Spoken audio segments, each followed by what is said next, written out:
إن الحمد لله نحمده ونستعينه ونستغفره ونعوذ بالله من شرور أنفسنا ومن سيئات أعمالنا من يهده الله فلا مضل له ومن يضلله فلا هادي له أشهد أن لا إله إلا الله وحده لا شريك له وأشهد أن محمدا عبده ورسوله اللهم صل على محمد وعلى آله وصحابته ومن سار على نهجه واهتدى بهديه واستنى بسنته إلى يوم القيامة يا أيها الذين آمنوا اتقوا الله حق تقاته ولا تموتن إلا وأنتم مسلمون أما بعد معاشر المسلمين jamaah salat subuh rahimani wa rahimakumullah.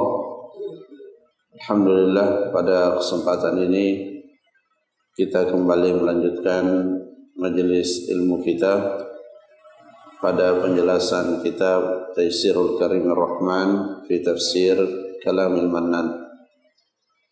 Dan alhamdulillah, pada pertemuan yang sebelumnya kita telah sampai pada ayat yang ke-15 atau kita telah selesai menjelaskan ayat yang ke-15, yaitu firman Allah Subhanahu wa taala, "Wailul yawma idzil lil mukadzibin." Dan ayat ini akan terulang sebanyak beberapa kali di surah Al-Mursalat, dan juga ayat ini sering kita dapatkan di surah-surah yang lain, di mana melalui ayat ini Allah Subhanahu wa taala mengancam siapa saja yang mendustakan apa yang dibawa oleh Nabi Muhammad sallallahu alaihi wasallam. Lafaz wail ada yang menafsirkan bahwa itu adalah kebinasaan, azab dan siksaan, dan ada juga yang menafsirkan al-wail itu adalah wadin fi jahannam, salah satu lembah di neraka. Ya, dan dua pemaknaan ini tidak bertentangan satu sama lain, karena kedua-duanya menunjukkan siksaan, menunjukkan azab.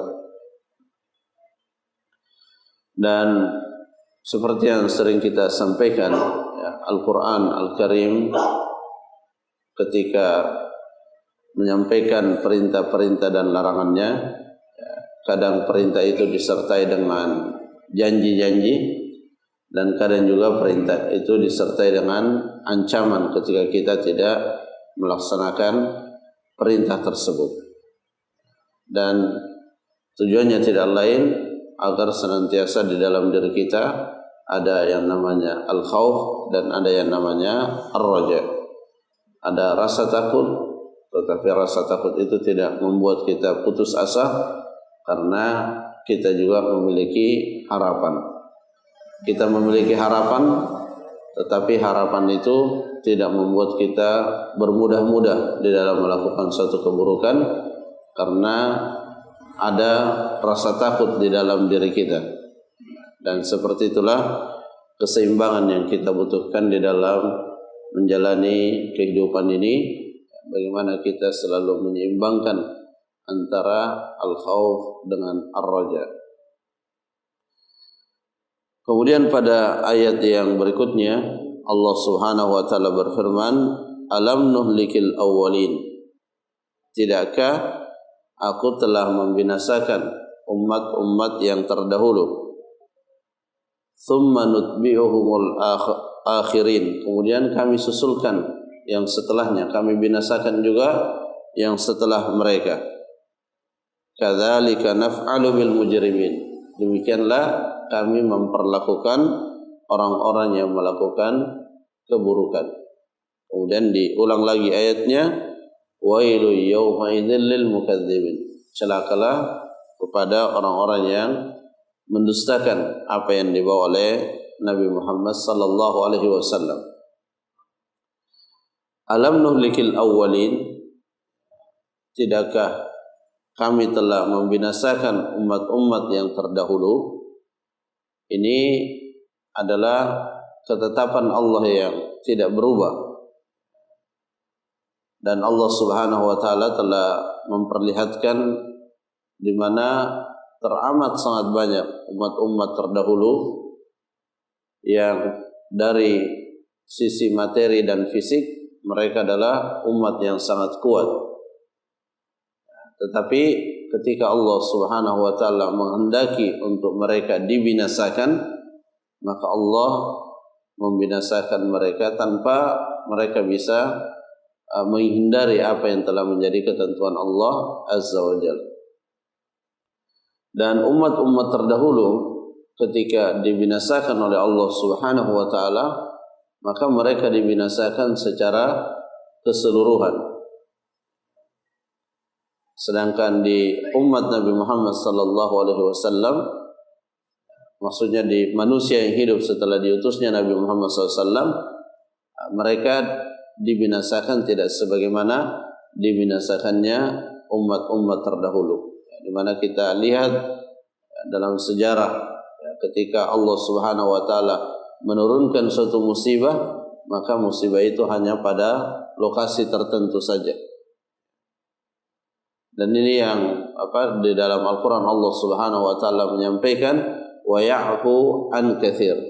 Dan Allah Subhanahu wa taala benar Allah memberikan hukuman kepada manusia di dunia ini, tetapi wa ya'fu an katsir, tetapi Allah memaafkan kesalahan yang lebih banyak. Maksudnya Allah tidak menyegerakan hukumannya di dunia.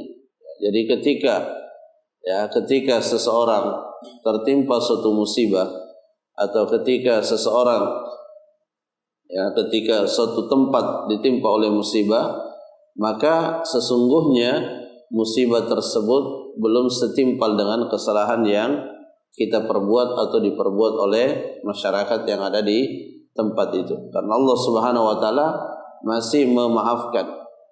Dan Allah memang menurunkan musibahnya itu bukan untuk membinasakan seluruh manusia, tetapi untuk diambil pelajaran di balik musibah tersebut. Allah berfirman di dalam Al-Qur'an, "Wala nudhiqannahum minal 'adzabil adna dunal 'adzabil akbar la'allahum yarji'un." Dan sungguh benar-benar kami akan menimpakan kepada mereka siksaan yang lebih ringan sebelum siksaan yang lebih berat di akhirat. Tujuannya apa? La'allahum yarji'un.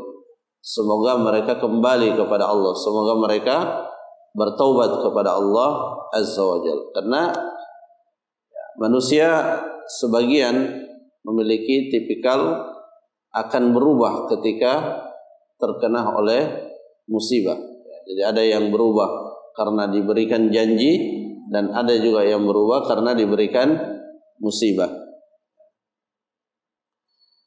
Allah Subhanahu wa taala menceritakan bagaimana umat-umat terdahulu dibinasakan oleh Allah Azza wa Jalla, dan cerita tersebut berulang-ulang disebutkan mulai dari surah Al-Baqarah sampai seterusnya, nyaris selalu di setiap surah ada cerita tentang umat-umat terdahulu.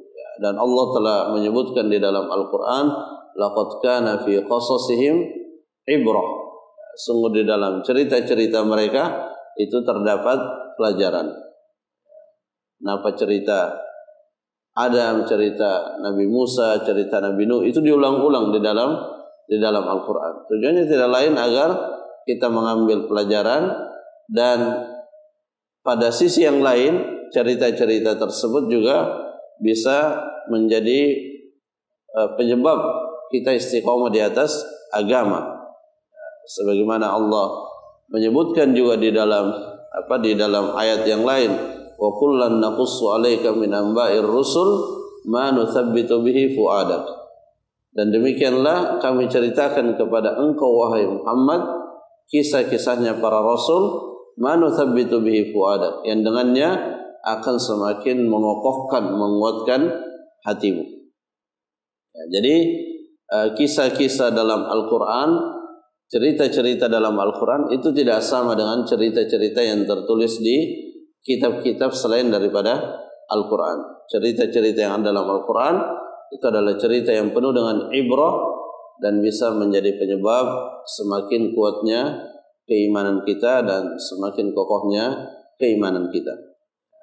Karenanya sangat penting ya, baik diri kita atau anak-anak kita dibiasakan untuk mendengarkan cerita-cerita yang ada dalam Al-Quran, cerita-cerita dalam hadis, sehingga mereka memiliki kecintaan kepada kisah-kisah tersebut, kisah-kisah dalam Al-Quran dan kisah-kisah dalam sunnah Nabi sallallahu alaihi wasallam.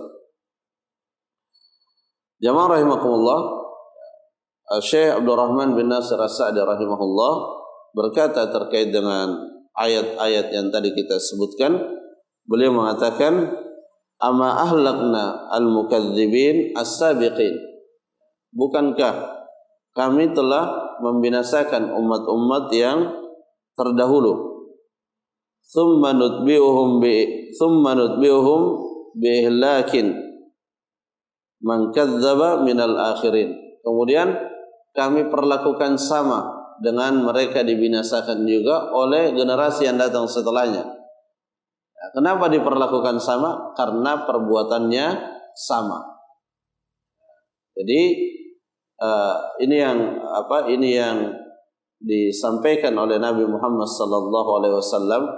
Kenapa kita dilarang keras untuk meniru orang-orang yang berbuat keburukan? Karena kalau kita meniru, maka ketika Allah menghukum kita, itu juga dihukum meniru orang yang melakukan perbuatan yang sama dengan yang kita lakukan. Nah, Allah dalam Al-Quran berfirman, "Uhsyurul ladzina zalamu wa azwajahum." Kumpulkanlah orang-orang zalim itu bersama pasangan-pasangannya. Dalam tafsir dijelaskan, "Mimman kana ya'malu mithlahum." Pasangannya itu adalah orang yang melakukan amalan yang sama dengan mereka. Hanya dalam hadis Nabi SAW melarang keras at-tashabbuh bil kuffar, menyerupakan diri dengan orang-orang kafir.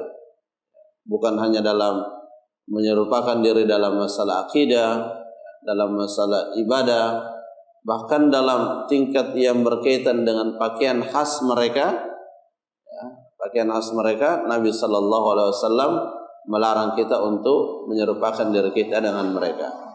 Ya, kenapa? Karena biasanya sebagaimana dijelaskan oleh para ulama, li'anna at-tashabbuha fil zahir yurithul mahabbata fil batin. Karena meniru dan menyerupai seseorang dalam hal penampilan itu lama kelamaan akan menumbuhkan rasa cinta kepada orang yang kita tiru. Nah, kalau orang yang kita tiru itu adalah orang yang dimurkai oleh Allah, maka muncullah rasa cinta kepada orang yang dimurkai oleh Allah Subhanahu wa taala. Padahal semestinya cinta dan benci kita itu kita sesuaikan dengan cinta dan bencinya Allah Azza wa Jalla. Apa yang dicintai oleh Allah, maka itulah yang kita cintai. Apa yang dibenci oleh Allah, maka itulah yang kita benci. Wa hadhihi sunnatu as-sabiqah wal lahiqah fi kulli mujrimin la budda min adzabihi. Kata Syekh Sa'di rahimahullah, apa yang Allah lakukan terhadap umat-umat terdahulu dan umat-umat setelahnya berupa siksaan, ini merupakan sunnatullah, ya, ini merupakan ketetapan, yang Allah sendiri dalam Al-Quran sering mengulang, walan tajida li sunnatillahi tabdila, walan tajida li sunnatillahi tahwila. Semuanya menunjukkan bahwa sunnatullah atau dalam akidah biasa disebut dengan iradatullah al-kauniyah ini tidak akan berubah. Ini pasti terjadi. Jadi ketika ada orang yang melakukan keburukan, ya, maka akan ada musibah yang Allah turunkan. Apalagi kalau keburukan dan kemungkaran itu tidak ada lagi yang mengingkarinya, maka Allah akan menegur. Ya, ketika seorang tidak mempan ditegur dengan ayat-ayat Al-Quran, dengan hadis-hadis Nabi SAW, maka Allah punya cara lain untuk menegur, yaitu ditegur dengan musibah. Ya, dan itu sesuatu yang siklus yang selalu terulang di dalam sejarah. Dan itu terlihat ketika kita membaca sejarah para nabi. Ya, bagaimana Ya, dalam setiap cerita para nabi dalam Al-Quran, nabi itu berdakwah kepada kaumnya, menyampaikan beribadahlah kepada Allah, seterusnya apa yang Allah wahyukan kepada nabi itu menyampaikan kepada kaumnya. Tetapi ketika respon dari kaumnya itu tidak baik, bahkan menolak dan menentang, maka lama-kelamaan ketika penolakan itu sudah sampai pada puncaknya, maka mereka tidak lagi ditegur dengan ayat-ayat, tidak lagi ditegur dengan nasihat-nasihat, tetapi Allah langsung yang menegurnya dengan musibah. Allah menegur mereka dengan musibah.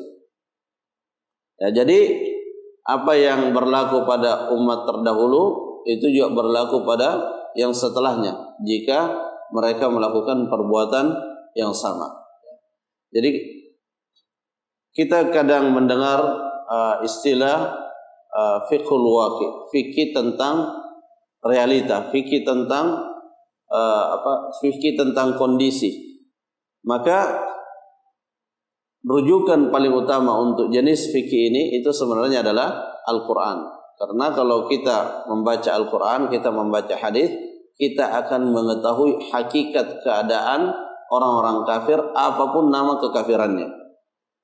Kita akan mengetahui secara detail karena memang Allah Subhanahu wa taala dalam Al-Quran mengatakan walitastabina sabilul mujrimin. Jadi ayat-ayat ini diantara tujuannya itu untuk memperjelas seperti apa jalannya orang-orang yang melakukan keburukan.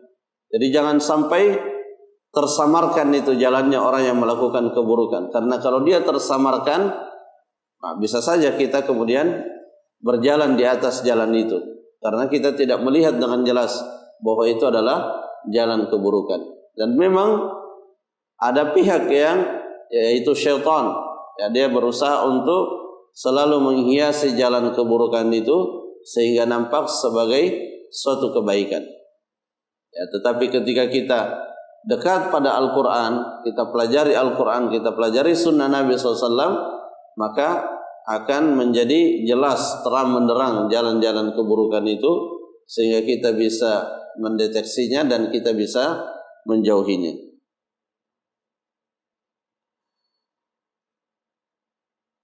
Falamma la ta'tabiruna bima tarawun wa tasma'un wailu yawma idzal lil mukadzibin. Falima la ta'tabiruna bima tarawun wa tasma'un. Ya, kata Syekh Sa'di, lalu kenapa kalian tidak mengambil pelajaran terhadap apa yang kalian lihat dan apa yang kalian dengar? Ya, ini berkaitan dengan umat-umat terdahulu. Jadi umatnya yang hidup di zaman Nabi Muhammad, yang mendustakan ajaran Nabi Muhammad, dan juga yang setelahnya, ya, sampai hari kiamat. Tidakkah mereka mengambil pelajaran, iktibar terhadap apa yang mereka lihat dan apa yang mereka dengar? Mungkin ada di belahan yang lain terkena musibah siksaan, dia tidak melihat tapi dia mendengarnya. Maka itu semua adalah sesungguhnya sumber ibrah dan pelajaran. Jadi kalau kita mendengar terjadi suatu peristiwa, terjadi suatu musibah, sekecil apapun musibah tersebut, maka sesungguhnya musibah itu tidak hanya diperuntukkan oleh orang yang tertimpa musibah, tetapi diperuntukkan untuk kita semua agar kita mengambil pelajaran. Dan tidak merupakan ciri orang beriman untuk kemudian merasa aman dari tertimpa oleh teguran dari Allah Azza wa Jalla berupa musibah. Jadi semua orang, ya, tidak luput dari kesalahan sehingga layak sebenarnya untuk diberikan musibah, tetapi Allah mengatakan wa ya'fu an katsir. Allah memaafkan. Cuma persoalannya siapa yang dimaafkan dan siapa yang tidak dimaafkan. Siapa yang dimaafkan dihapus dosanya dengan taubatnya, dan siapa yang mesti dihapus dosanya dengan diberikan kepada mereka musibah. Yang pasti, ya, Allah menyatakan di dalam Al-Quran kalau seseorang itu bertobat dan beristighfar, maka itulah yang menyebabkan menghindarkan manusia dari tertimpa musibah. Wa ma kana Allahu mu'adzibahum wa anta fihim wa ma kana Allahu mu'adzibahum wa hum yastaghfirun. Dan Allah tidak mengazab mereka selama engkau wahai Muhammad masih berada di tengah-tengah mereka. Ya, jadi itu juga kelebihan Nabi Muhammad. Ya, tidak ada kaumnya, tidak ada manusia yang diazab di saat Nabi Muhammad masih hidup. Diazab seperti diazabnya umatnya Nabi Nuh. Umatnya Nabi Nuh diazab di masa Nabi Nuh masih hidup. Nabi Nuh menyaksikannya. Ya, nabi-nabi sebelumnya itu melihat ya, manusia di zamannya diazab oleh Allah Azza wa Jalla. Sedangkan Nabi Muhammad, umat Nabi Muhammad, manusia yang hidup di zaman Nabi Muhammad itu tidak ditimpa musibah sebagaimana umat terdahulu di masa hidupnya Nabi Muhammad. Tapi setelah wafatnya Nabi Muhammad, berarti hilanglah satu penyebab tertahannya azab. Tapi masih ada penyebab lain. Wa ma kana Allahu mu'adzibahum wa hum yastaghfirun. Dan mereka juga tidak diazab oleh Allah jika mereka senantiasa beristighfar kepada Allah Azza wa Jalla. Jadi istighfar kembali kepada Allah itulah yang menghalangi diri kita dan masyarakat kita dari siksaan Allah Azza wa Jalla. Falima la ta'tabiruna bima tarawun wa tasma'un. Wailu yawma idzil lil mukadzibin. Diulang lagi ayat yang sebelumnya, celaka bagi orang-orang yang mendustakan. Bagaimana dia mendustakan sementara semua hujjah sudah tegak di hadapannya tapi tetap mendustakan ayat-ayat Allah Azza wa Jalla. Ini juga merupakan isyarat bagi kita semua bahwa ya, manusia bermacam-macam modelnya. Ada yang diberitahu langsung menerima, ada yang diberitahu dia ragu-ragu, ada yang beritahu dia menolak. Dan itu yang diibaratkan oleh Nabi Muhammad sallallahu alaihi wasallam di dalam hadis ya, ketika menjelaskan keadaan hati manusia, maka beliau membagi dalam 3 bagian dengan perumpamaan. Kata beliau, beliau menyebutkan perumpamaan ketika hujan turun, maka ada 3 jenis tanah di dalam menyikapi hujan itu. Ada tanah yang subur. Ketika hujan turun, maka dia menyerap air tersebut, kemudian menumbuhkan tanaman-tanaman yang bermanfaat. Nah, itulah hatinya seorang mukmin. Seorang mukmin seperti itu, ketika mendapatkan ayat-ayat Allah, mendengarkan hadis-hadis Nabi, maka dia terima dengan hatinya dan menghasilkan amal soleh. Kemudian ada juga tanah yang jenisnya tanah liat. Ketika turun hujan, dia tidak menyerap untuk dirinya, tapi dia bisa menampung air hujan. Dia bisa menampung air hujan. Dan ada juga yang ketiga, dan ini yang paling buruk, yaitu tanah yang licin dan keras. Ketika turun air hujan, datang kepadanya nasihat, ya memang tidak bisa dia menampung, apalagi mau menyerap. Justru dia menolak. Di perumpamaan lain, Allah Subhanahu wa taala mengatakan di antara hati manusia itu ada yang kerasnya seperti batu, bahkan melebihi batu. Kenapa melebihi batu? Karena kalau batu terus terkena air itu kadang masih bisa berubah. Tetapi ada yang kata Allah Subhanahu wa taala lebih keras daripada batu. Makanya dalam ayat juga ada Allah mengatakan sawaun alaihim a'andzartahum am lam tundirhum. Sama saja kamu kasih dia peringatan atau tidak. Cuma kita tidak bisa memastikan dan menghakimi hati-hati manusia. Oh, ini hatinya begini, ini hatinya begini. Sehingga kenyataan apapun yang kita lihat di hadapan kita, maka kita tetap menyampaikan peringatan. Paling minimal peringatan itu sebagai bagian dari iqamatul hujjah, sebagai bagian untuk menegakkan hujjah, sehingga di akhirat nanti dia tidak beralasan kepada kita. Ketika akan disiksa oleh Allah, dia tidak beralasan, oh fulan dulu dia tahu itu tapi dia tidak memberitahu saya. Paling minimal itu yang menjadi target kita ketika kita menyampaikan sesuatu.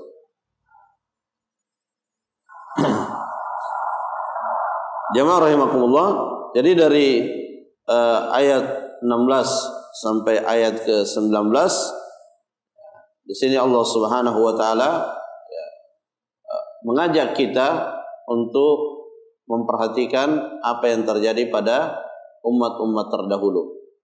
Jadi jika umat terdahulu itu disiksa, ditimpa dengan musibah karena suatu perbuatan, maka di sana juga ada umat-umat terdahulu diceritakan oleh Allah mendapatkan kebaikan-kebaikan. Mereka mendapatkan keutamaan-keutamaan. Baik itu kisah umat terdahulu dalam bentuk suatu komunitas atau pribadi-pribadi tertentu yang Allah ceritakan di dalam Al-Quran atau diceritakan oleh Nabi Muhammad SAW dalam Al-Quran, maka itu juga adalah toladan yang kita diperintahkan untuk mengikutinya. Dan begitulah Al-Quran itu selalu menghadirkan informasi secara berpasangan.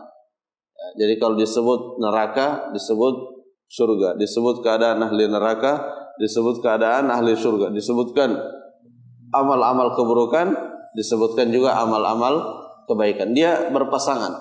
Dan ilmu itu adalah mengilmui keduanya, mengilmui jalan-jalan kebaikan dan juga mengilmui jalan keburukan supaya kita tidak masuk ke dalam jalan keburukan itu. Karena Hudzaifah ibn al-Yaman radhiyallahu an pernah menyampaikan, karena ashabun Nabi sallallahu alaihi wasallam yas'aluna 'anil khair wa kuntu as'alu 'anil syarr makhafata an aqau fi. Kata Hudzaifah, secara makna beliau mengatakan, dahulu para sahabat itu biasa bertanya tentang kebaikan, sementara aku bertanya tentang keburukan. Untuk apa keburukan diketahui? Agar kita tahu itu buruk sehingga kita tidak masuk di dalamnya. Sama juga kalau kita belajar hukum, yang kita pelajari bukan hanya wajib dan sunnahnya saja. Kita juga perlu tahu yang mana yang haram, supaya kita tidak terjerumus ke dalam yang haram. Belajar akidah tidak hanya bagaimana mentauhidkan Allah, tapi juga kita perlu mengetahui kesyirikan. Dan demikian seterusnya. Dalam ibadah, mana yang sunnah, mana yang bid'ah, kita juga perlu mengetahuinya supaya kita bisa membedakan. Karena perkara yang paling muskil bagi manusia itu ketika tidak bisa membedakan sesuatu. Makanya kita meminta, Allahumma arinal haqqa haqqa warzuqna ittiba'ah wa arinal batila batila warzuqna ijtinabah. Kita meminta kepada Allah agar diperlihatkan yang hak itu hak dan agar diperlihatkan yang batil itu batil. Karena seperti yang tadi kita sebutkan, musibah yang sangat besar ketika kita tidak bisa membedakan antara yang hak dengan yang batil. Dan kesamar-samaran itu ada. Kesamar-samaran itu ada, sebagaimana disebutkan dalam hadis, wa bainahuma umurun mustabihat.